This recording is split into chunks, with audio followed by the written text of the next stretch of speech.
Even in late October, the sea kept its restless cadence, rumbling below the cliff of Gull Point, like a great blue animal that wouldn't sleep. From her window on the third floor of the Lighthouse Inn, Eleanor Finch watched foam unravel across rocks, while gulls scolded the wind. Most guests had left with the summer sun, but Eleanor, retired librarian, collector of first editions, and brand-new puzzle enthusiast, had purposely chosen the off-season. Quiet suited her. Quiet allowed an inquisitive mind to roam. The inn itself was a marvel, the original 1889 light tower, attached to a rambling keeper's house, both restored by siblings Nora and Jacob Kane. In the lobby, brass instruments gleamed above a fireplace mantel carved with mermaids. In the dining room, hand-stitched quilts softened high-backed benches. And on the second floor was a diminutive library fragrant with salt, cedar, and the faint vanilla of old paper. Eleanor's fingers tingled every time she passed its door. On her third evening, a storm slugged the coast. Rain battered panes, and guests retreated to knit or read by hearthlight. Eleanor claimed the library, intending to catalogue volumes for her own amusement. She made a pot of Earl Grey, draped a shawl across her shoulders, and began sliding titles from shelves: maritime ledgers, sea dog adventures, pulp mysteries, a surprising run of poetry chapbooks autographed by local writers. One shelf sagged suspiciously. When Eleanor removed a brittle atlas, the entire row shifted, revealing a narrow gap in the back panel. She wedged her fingers inside, expecting nothing more than mouse droppings, and instead touched leather. Out came a palm-sized diary tied with disintegrating ribbon. The cover bore the initials R.C. and the year 1949. Its pages smelled of singed almonds. Eleanor hesitated. She disliked prying, but librarians are born guardians of story. She untied the ribbon. 4 June 1949. I keep my writing small so father won't notice the missing pages. Michael says secrets are safer hidden in words than in walls. Tonight we meet at Tidepool Cave after the beacon is lit. He swears the truth ranks above fear, yet fear is all I taste when the waves swell. The entries were sporadic, moon phases scratched in margins, pressed sprigs of sea lavender, sketches of the lighthouse seen from cliff edge. Each page circled around two names: Rose Connolly, the diarist, and Michael O'Leary, junior assistant keeper. Eleanor knew the second name. Visitors whispered of him at breakfast. During a gale 72 years earlier, Michael had vanished. Some claimed he fell into the sea while checking the fog bell. Others suggested a rowboat escape after a lover's quarrel. The mystery gave the inn its frisson, like cinnamon under chocolate. Eleanor read to the final entry, dated 17th August 1949. The password is Northern Star. I pray Michael's parcel reaches the proper hands. If he does not come home, the fault is not the sea's. Parcel? Password? Eleanor closed the diary, pulse quickening. These were the pregnant clues her former life of cross-referencing yearbooks could hug like a cat. She slipped the volume into her cardigan pocket and hurried to find Nora Kane. Nora stood behind the reception desk, arranging dried hydrangeas. Her cheeks, flushed from fireplace heat, lost colour as Eleanor summarised the discovery. I've heard of Rose Connolly, Nora said slowly. Old Aunt Olive used to mention her, daughter of the headkeeper before our granddad. But I never knew she kept a diary. May I speak to Olive? Eleanor asked. She's in the carriage house apartment. Might already be in bed, though she keeps odd hours. Nora's green eyes darted to the storm thrashing the windows. Tell you what, let me walk you over after dinner. It was the sort of reply that told Eleanor she wasn't the only one half in love with a mystery. They set out beneath slicker hoods, crossing a courtyard striped with wind-blown leaves. The carriage house smelled of linseed oil and rosewater. Olive Kane sat in a rocker knitting a navy scarf that seemed to unroll from one decade to the next.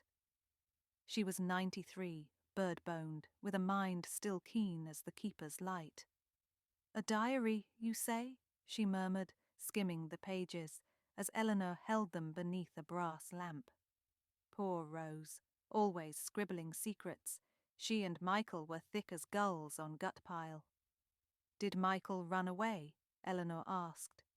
Olive's needles clicked. "Gone, yes, but run? That's debate, dear." Before Eleanor could press further, thunder cracked so violently the windows rattled. Olive folded her hands. "Lighthouse stories belong to the lighthouse," she said, eyes glimmering. "Maybe it's past time someone finished theirs." Back in her room, Eleanor copied the diary's final page into her notebook, underlining Northern Star. She fell asleep to rain, her dreams a jumble of lantern beams and tide pools sparkling like coins. Morning broke bright and cold, storm scrubbed from the sky. Eleanor joined Jacob in the dining room, where blueberry muffins steamed beside a tureen of oatmeal. Jacob wore a carpenter's belt despite serving coffee. Restoration projects always waited. "Your sister told me you're mapping old service tunnels," Eleanor said casually. "Any lead on Tidepool Cave?" Jacob raised an eyebrow. "Locals avoid it. Floods quick at high tide." "Why?" "Historical curiosity," she lied, and Jacob laughed as if understanding the half-truth. He offered to guide her after lunch when the tide plunged low. The path zigzagged beneath spruce and weathered fence posts to a cove carved with basalt columns. Seaweed glistened like tarnished ribbons. Inside the cave, echoing gull cries overlapped the hush of dripping water. Eleanor's flashlight caught rusted metal near the rear wall. A dented lantern, wick burnt out. She crouched, brushing barnacles aside. Etched in its base were initials. M.O. Nearby lay a compass missing its glass face, needle frozen on north. Parcel, Eleanor thought. Yet she sensed more hidden behind the curtain of kelp draped across a crack in the rock. Tugging it aside, she discovered a hollow barely large enough for a box, now empty and dry. Whatever Michael had stashed was long removed. Back at the inn, Eleanor returned to the library, scanning shelves again. A pattern emerged, volumes of poetry by one N. Starling, each shelved above average eyeline. Northern Star. She selected a slender book dated 1950. Dust puffed.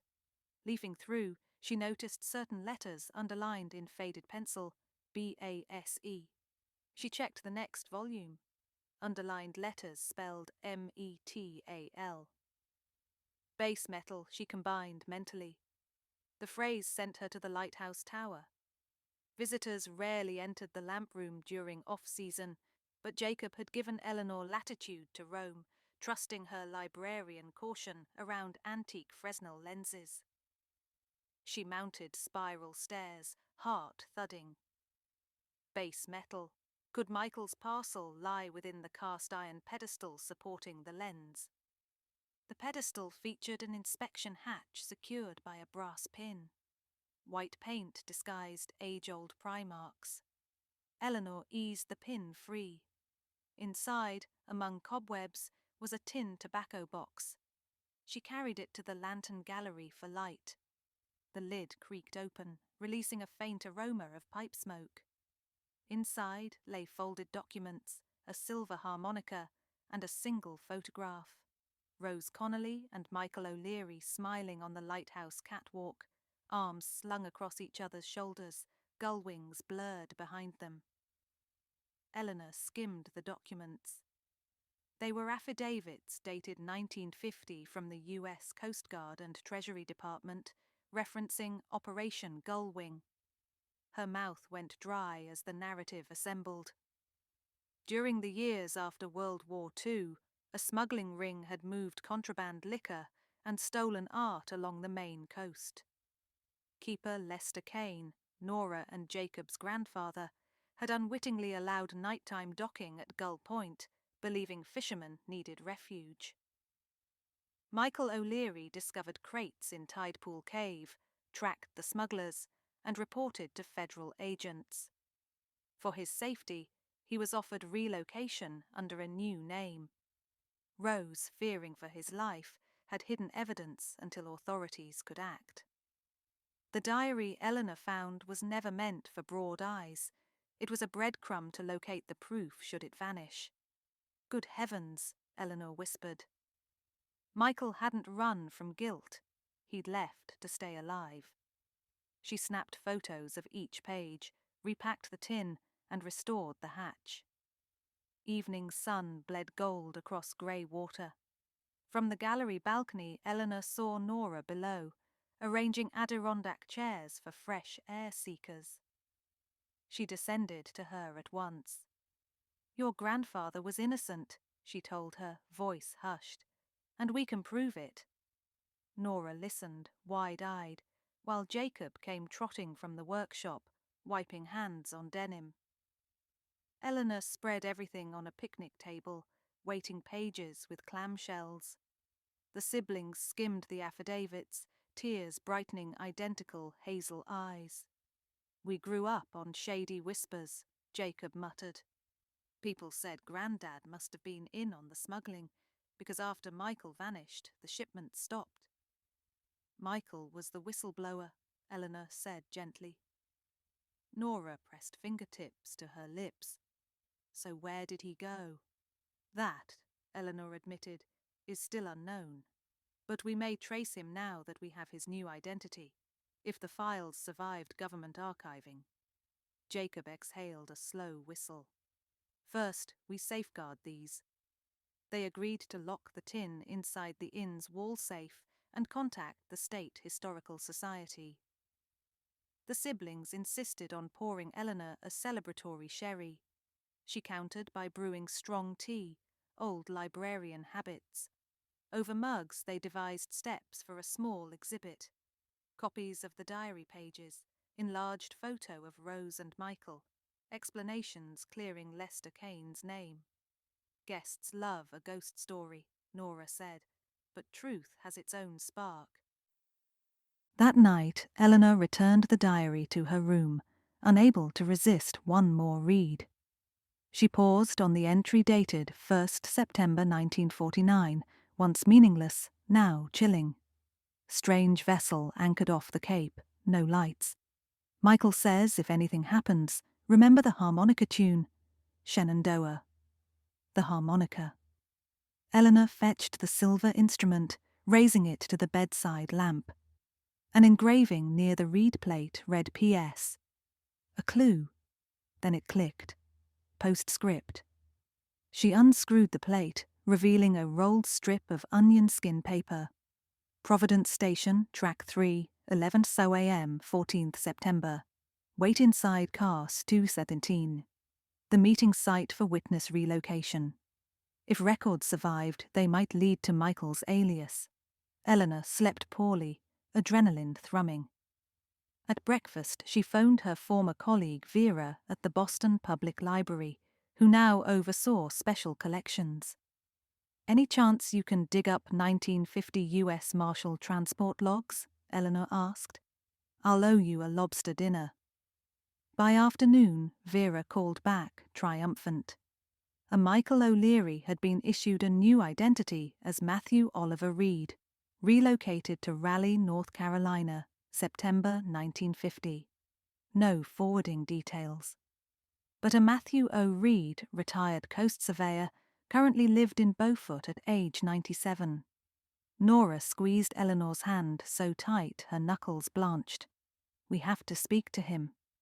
2 days later, they embarked south, Eleanor, Nora, and Jacob in a Subaru smelling of thermos coffee and almond scones. Cozy mysteries rarely offer such immediate travel, Eleanor mused, but sometimes life speeds the plot. Beaufort greeted them with live oaks and brine-laden air warmer than Maine's July. Matthew Reed's bungalow sat near the waterfront, wind chimes tinkling like distant buoys. An aide greeted them, explaining Mr. Reed spent afternoons on the porch when weather allowed. They found him there, shawl across knees, gaze following pelicans skimming the sound. Eleanor introduced them, choosing words carefully. Mr. Reed, my name is Eleanor Finch. I've come from Gull Point Lighthouse with news about Rose Connolly. His eyes, pale blue and sharp, widened. Rose, he repeated, voice thin yet steady. Well, the sea keeps its secrets until it doesn't. They spoke for an hour. Matthew, Michael, confirmed every detail, though his recollections wandered like tide channels. He'd joined a treasury sting, accepted alias protection, and sent Rose letters for years through an agent, but only the first few reached her before she married and left the Cape. He never returned, fearing smugglers still lurked. Did Rose have a happy life? He asked. She did, Nora assured him. She passed in 1989, but she raised 2 children, taught school, painted seascapes everyone still hangs. Relief fluttered across his wrinkled face. Michael pressed something into Eleanor's hand, a brass key. Locker in my workshop, journals, photos, take them home. The lighthouse deserves the full tale. Rain began to spit. The aide guided him indoors.